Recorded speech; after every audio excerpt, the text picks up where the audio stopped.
Salut mes fils, salut mes filles, salut mes neveux, mes nièces, mes petits-fils, mes petites-filles à travers le monde. Je me fais aujourd'hui le porte-parole des parents, donc de papa, de maman, de tata, de tonton, de papy, de mamie, du voisin le plus proche qui est souvent là pour te prodiguer, pour vous prodiguer des conseils quand il arrive que l'un de vous voilà, vient se détourner du droit chemin et qui a souvent pu vous apporter une idée, voilà, une astuce pour pouvoir vous amener voilà, à changer de comportement, à épouser le bon comportement, à rectifier le mauvais. Je me fais dans la voix le porte-parole de cela aujourd'hui. Je sais qu'à travers le monde entier, vous me regardez. Alors, j'ai une interpellation forte ce matin, cette nuit, ce jour. Il y a quelque chose qui me taraude de l'esprit en fait. C'est que je me pose tous les jours une question. La jeunesse d'aujourd'hui est-elle la jeunesse d'hier? La jeunesse d'aujourd'hui sera-t-elle la jeunesse de demain? Je me suis souvent posé cette question, mais de fond en comble, quand j'ai pu parcourir cette problématique, j'ai toujours répondu oui. Toutes les jeunesses se valent. Toutes les jeunesses se valent. Pourquoi? Parce que selon moi, chacun vit son époque. Selon moi, chaque époque connaît le bien, connaît le mal. Chaque époque, n'est-ce pas, voilà, vit avec ses réalités. C'est vrai qu'habituellement, vous allez souvent entendre nos autres parents vous dire vraiment les enfants d'aujourd'hui, vous n'êtes plus comme nous. C'est vrai, vous nous en voudrez toujours de le dire parce que il y a toujours comme un conflit de génération. Vous vous dites non, vous êtes mieux outillés aujourd'hui, que ce soit en termes de technologie, que ce soit en termes d'intelligence, que ce soit en termes, voilà, même du regard que l'on peut jeter sur le monde. Mais je m'en vais encore vous réitérer que non, non, vous n'êtes pas meilleur que cela, parce que parmi eux, il y a aussi eu ceux qui avaient été meilleurs. Ils ne sont pas meilleurs, nous ne sommes pas meilleurs que vous, parce que parmi vous, il y a aussi ceux qui sont meilleurs. Et ce sera ainsi. D'ailleurs qu'on dit, nous sommes la providence. Hein, voilà, nous sommes les héritiers de ceux qui sont morts, les associés de ceux qui vivent et la providence de ceux qui naîtront. Ça voudrait dire que la jeunesse d'aujourd'hui, vous avez hérité de nous. Nous aussi, on a pu hériter de nos parents. Et voilà, il y a une providence qui viendra dans le futur. Ceux-là, ils viendront aussi et ils vont hériter de vous. Alors, quand je m'assois et je regarde le monde aujourd'hui, parce que voilà, Dieu a pu faire que je sois aussi au milieu de vous, dans votre génération, dans votre sphère actuelle, je m'en rends compte, ou alors je me rends compte d'une chose. Habituellement, vous vous sentez incompris par nos autres parents. Habituellement, vous dites, parce que je traîne beaucoup avec vous, la jeunesse et tout, vous venez quotidiennement vers moi, demander des autographes, voilà, demander des photos et tout. Mais chaque fois que j'ai pu causer avec vous, chaque fois que j'ai pu me rapprocher de vous, vous avez une plainte. Vous dites toujours ceci, tonton robe, grand robe. Mes parents n'arrivent pas à me comprendre. Mes parents ne m'aiment pas. Mes parents passent le temps à me crier dessus, ils passent le temps à me gronder. Ils ne veulent pas comprendre que moi aussi je suis déjà grand. J'ai souvent ri un peu. Et je crois que je vous ai toujours donné une petite réponse, la même presque en disant, sois patient, sois patiente, ça passera. Il y a un temps pour chaque chose. Je vous le dis habituellement, pourquoi? Parce que, au vu de l'expérience de vie que j'ai pu accumuler, j'ai compris une chose, on ne demeure pas jeune, on ne demeure pas enfant, on ne demeure pas adolescent. Un jour, on est appelé à grandir, à vieillir, un jour, on est appelé à mûrir. C'est vrai qu'en parlant de mûrir, je parle de la maturité d'esprit et tout, et sans doute vous me direz que non, c'est pas le fait d'avoir un âge avancé qui fait la maturité. Je suis tout à fait d'accord avec vous, chers petits jeunes, hein, mes bébés. Je suis tout à fait d'accord avec vous. Mais je voudrais tout de même aussi que vous puissiez comprendre une chose. Le parent qui crie sur toi, toi qui me regardes, quand papa crie sur toi, quand maman crie sur toi, est-ce que tu t'es déjà posé une question? Est-ce que tu as pu t'asseoir et te dire, voilà, pourquoi est-ce qu'il me crie dessus? Qu'est-ce que j'ai pu faire? Quel est l'acte que j'ai pu poser et qui a fait en sorte qu'il me crie dessus? Quand on sait tous, vous ne me démentirez pas, mes chers jeunes, qu'il n'y a pas d'effet sans cause. Vous dites, papa ne me respecte pas. Papa me crie dessus. Maman passe le temps à m'insulter. Maman m'insulte devant mes amis. Maman, papa, tonton, tata, mamie, papi. Vous vous plaignez de nous. C'est donc à dire ici qu'il n'y a pas de bons parents? Je ne crois pas. Alors je voudrais vous amener ce matin à vous dire, vous êtes jeune aujourd'hui. Demain vous allez grandir. Vous êtes jeune aujourd'hui, vous n'avez pas d'enfants. Demain, vous en aurez. Et quand il arrivera que vous ayez ces enfants-là, soyez sûr d'une chose. Une chose qui est sûre et certaine, c'est que vos enfants à vous viendront aussi poser des actes qui ne vont pas toujours vous plaire. Vos enfants aussi viendront, n'est-ce pas, dans ce monde, ils seront impolis. Ils seront irrespectueux. Et vous allez vous asseoir, vous serrer, remonter contre eux. Vous allez les bastonner. Vous allez les gronder. Vous allez les conseiller. C'est pour leur bien. Le parent qui te parle aujourd'hui, parce que déjà ce que vous devez comprendre, vous avez habituellement quelque chose que vous dites, ah, moi, le père de mon ami, le père de ma voisine, le père de tel, de mon camarade, de ma camarade, ne lui crie pas dessus. Il lui parle, elle lui parle. Mais vous ne vous êtes pas souvent posé la question de savoir pourquoi est-ce que votre camarade, votre ami mérite qu'on lui parle. Ceci est un mérite. Alors, cher jeune, toi qui m'écoutes aujourd'hui, je voudrais te faire comprendre une chose. Nous vous aimons. Nous, vos parents. Comment le parent peut être amené à te détester? Si c'est lui qui t'a mis au monde, c'est lui qui a payé ton école, c'est lui qui te nourrit, c'est lui qui t'offre son toit, c'est lui qui t'habille, c'est lui qui te protège au quotidien. Il y a un Dieu là-haut, certes, mais ton petit Dieu à côté de toi, c'est ton parent. C'est lui qui se soucie quotidiennement de toi. Pendant que toi tu es endormi, il pense à ton bonheur, à ton lendemain, à ton avenir. D'où vient-il subitement donc que le même parent puisse s'asseoir et se dire, voilà, je vais détester mon fils, je vais détester ma fille? Non, il serait plutôt de bon aloi que chacun puisse s'asseoir et se poser une question. Quelle est ma part d'erreur dans les reproches que je fais à mes parents? Quelle est ma part d'erreur? Quelle est mon implication dans les reproches que mes parents me font? Et quand tu te seras assis, quand tu auras trouvé tout simplement la réponse à cette question-là, tu comprendras que papa, maman, tonton, tata, papi, mamie, le voisin qui te prodigue des conseils, tu comprendras que chacun de ces hommes, chacune de ces personnes t'aime. Nous avons fait plein d'erreurs par le passé, nous autres parents. C'est pour cela que quand nous venons vers vous parler, c'est pour attirer votre attention, pour que vous ne puissiez pas répéter les mêmes erreurs, pour que vous puissiez éviter les mêmes pièges qui nous ont été tendus, pour que vous ne tombiez pas dans la même bêtise.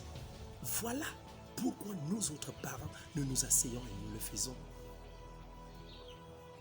Tu n'as que 13 ans, 14 ans, 15 ans, 16 ans, 17 ans, 18 ans. D'accord. C'est vrai. 18 ans déjà. Tu deviens vraiment adulte. Tu deviens une personne vraiment qui pourra dire, voilà, je suis déjà capable de dire, voilà, je prends soin de moi. Mais vous ne vous êtes pas souvent posé une question. À 12 ans, 13 ans, 14 ans, 15 ans, 16 ans, 17 ans, 18 ans même parfois quand on vit encore chez les parents. Ou même plus. Parce que dans les familles africaines, les enfants vivent chez leurs parents même à plus de 30 ans. En Europe, on voit, c'est un peu le contraire. L'enfant, rapidement, part de la case parentale, il trouve son domicile et voilà. Il trouve même rapidement son boulot, voilà. Et il s'en va, il commence à vivre sa vie. Mais alors, ce que vous devez comprendre, c'est que ces âges-là, c'est l'âge de l'innocence, sans doute, mais c'est aussi l'âge de la fragilité. Alors le parent qui est là, il t'apporte des conseils de vie, il t'apporte une éducation parfois rigoureuse, parfois avec le fouet, surtout en Afrique, avec le fouet, parce qu'on se dit, il ne faudrait pas que X ou Y dévie du bon sens. Parce qu'on voudrait que tu restes, n'est-ce pas, dans le canevas de la réussite, du bonheur. C'est tout. Quand on sait tout ce que ce monde aujourd'hui nous offre comme piège, Internet est une très bonne chose. Mais savez-vous seulement combien de pièges se cachent dans Internet? Regardez le monde actuel. Moi, je vais vous dire une chose simple. J'ai grandi, je ne connaissais pas le téléphone. Déjà même d'ailleurs, ceux de ma génération ont grandi ainsi. Nous, on s'envoyait des lettres par la poste. Et habituellement, c'est un tonton, tata, quand papa n'avait pas ça, qui pouvait avoir une boîte postale. C'est un voisin, une voisine qui pouvait avoir une boîte postale. Et habituellement, nous, je vais vous dire une vérité, le monde d'aujourd'hui va très vite. Parce qu'il me souvient, je vais prendre tout simplement un petit cas. Quand on rencontrait une fille et que voilà, celle-ci nous plaisait, on voulait qu'elle soit notre amoureuse, on pouvait la rencontrer à Douala parce qu'on prenait le bus pour une autre ville du pays, pardon. Et celle-ci nous remettait la boîte postale de son oncle, de sa tante, du voisin, de la voisine. Mais il arrivait qu'on vienne, qu'on écrive la lettre. Cette lettre va d'abord passer 3 semaines, une semaine avant de lui être parvenue. Et si au cas où elle répond aussitôt, elle prendra peut-être encore la route 1, 2, 3, 4 semaines. Donc, vous voyez que pour pouvoir causer, c'était tout un problème. Je parle ici de mon époque en Afrique, parce que bon, les pays européens ne connaissent pas ça depuis, je dirais, sûrement plusieurs décennies aujourd'hui, alors même des siècles. C'est comme ça. Mais aujourd'hui, il se trouve que, et j'ai pas fini même l'histoire, ça faisait que pour pouvoir même rendre amoureuse de cette fille-là, c'était problématique. Mais vous verrez qu'aujourd'hui, aussitôt on clique sur une demande d'amitié, aussitôt une fille réagit, qu'on est déjà dans son messenger. Parfois même sans lui faire une demande d'amitié, on est déjà dans son messenger. On communique déjà avec elle, elle nous remet son numéro et tout. Et si tout de suite elle est dans la même ville que nous, c'est déjà un petit resto, c'est déjà une petite balade et puis c'est parti. Les choses vont très vite. Alors vous devez vous dire une chose. À l'allure que les choses vont si vite, c'est aussi ainsi que les gens meurent vite. Le monde actuel est un piège. Ma chère jeunesse. Alors il importe ici, non pas de ne pas utiliser Internet et tout ce qui nous entoure, ces nouvelles technologies. Il faut bien sûr les utiliser, mais quelque part, chacun devrait s'asseoir et se poser une question. Quel est le but pour lequel j'utilise Internet? Quel est le but? Quelle est ma motivation profonde face aux réseaux sociaux? Quand on sait tout ce qui se cache derrière.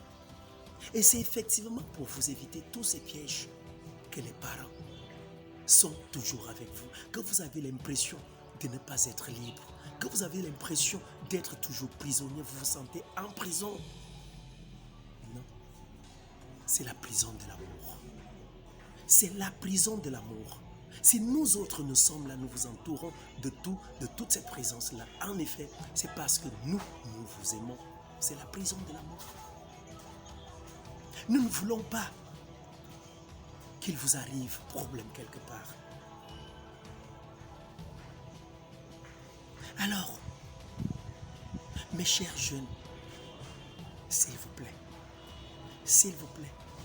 essayez de reconsidérer les choses parce que le monde actuel va très vite. Regardez, quand vous allez dans les snacks, parce qu'à votre âge, je vous vois dans des snacks, à 14 ans, à 15 ans, à 16 ans, à 17 ans, dans des snacks, un peu partout, dans des boîtes de nuit, dans des cabarets. Vous fumez la chicha, vous fumez des cigarettes, vous vous droguez, vous faites des chillings, des rencontres où il y a l'alcool, la drogue, la bouffe et tout, et où en même temps vous vous retrouvez en train, n'est-ce pas, de prendre la drogue. Alors je suis en train de vous dire aujourd'hui, toutes ces choses-là, n'est-ce pas? Certains prendront cela comme étant nécessaire pour une vie. Oui, c'est tout à fait normal, c'est tout à fait utile peut-être pour vous, mais à un moment donné, il faudrait que vous puissiez vous asseoir et vous dire, ces choses-là vous détruisent. Oui, la drogue vous détruit. Toi qui me regardes, toi qui te drogues, toi qui me regardes, toi qui fumes, toi qui te saoules d'alcool comme tu le fais, tout cela te détruit. Toi qui vis la vie de luxure, chaque jour, ce sont des partouzes avec des filles, tu te détruis. Tu réduis ton expérience de vie, tu réduis ta durée de vie. Écoute papa, écoute maman, écoute tata, tonton, papi, mamie, écoute les voisins qui peuvent t'apporter un petit conseil. Sache aussi surtout une chose, il est bien vrai, vous le dites tous les jours, la liberté ne se donne pas, elle s'arrache. Mais sache une chose, la liberté s'arrache de façon polie. Quand un parent comprend que tu es devenu raisonnable, que tu poses des actes rationnels, des actes responsables, je te dis, mon fils, ma fille, mon petit-fils, mon neveu, ma nièce, le parent va abandonner de façon consentie toute responsabilité entre moi parce qu'il sait que tu es déjà un homme, tu es déjà une femme, tu es responsable, tu es déjà mature. Mais tant que tu ne le feras pas, tu auras plutôt toujours l'impression que le parent te saoule, qu'il te veut du n'importe quoi, qu'il ne veut pas ton bien. Non. Si tu veux ta liberté, rends-toi responsable et tu l'auras. Cesse de te plaindre de tes parents. Mais va toujours vers eux, communique avec eux. Tu comprendras qu'ils t'aiment, qu'ils ont beaucoup d'amour à t'apporter. Et pose-toi une question. Chaque fois que papa finit de te gronder, fais la situation inverse. Dis-toi, et si c'était moi son père et moi, et lui mon fils? Et si c'était moi sa mère et elle ma fille? Est-ce que l'acte qui a été posé mérite d'être? Est-ce que cet acte-là mérite d'être blâmé? Est-ce qu'il mérite d'être dénoncé? Et quand tu auras trouvé la réponse, tu comprendras sans doute que papa, maman sont là pour ton bien et pour ton bien toi seul.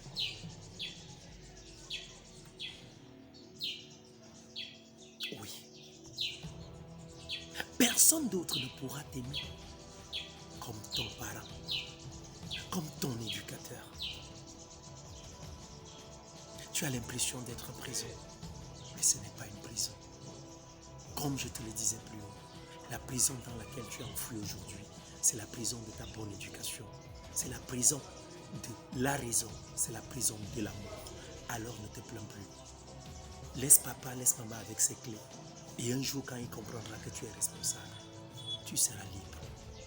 Et aussi, je vais te dire une chose, cette liberté que tu demandes aujourd'hui, que tu réclames aujourd'hui, quand tu seras véritablement libre, tu comprendras qu'il était bien, qu'il était bon à un moment donné que tu sois avec papa, avec maman. Parce que être seul n'est pas toujours facile. Alors, si tu m'as écouté, laisse un commentaire dans la vidéo. Et si tu as un thème que tu voudrais aussi évoquer, pourquoi pas, viens avec. C'est comme ça, des conseils pour notre jeunesse. C'est parce que nous vous aimons. La jeunesse, c'est parce que je trouve, peut-être comme la nôtre aussi a été à un moment, qu'elle était en perte de repères. Je trouve qu'il y a une certaine perte de repères et il faudrait qu'on recadre les choses. Le parent ne vous déteste pas. Il ne te déteste pas, toi qui me regardes. Il t'aime beaucoup. Il veut t'éviter les pièges que ce monde tend. Il veut que tu sois une personne responsable. C'est pour cela que tu auras souvent l'impression à un moment donné qu'il te crie trop dessus ou qu'elle te parle souvent négativement. Que dire de plus? Je vous souhaite une longue vie, pleine de bonheur, pleine de réussite et surtout,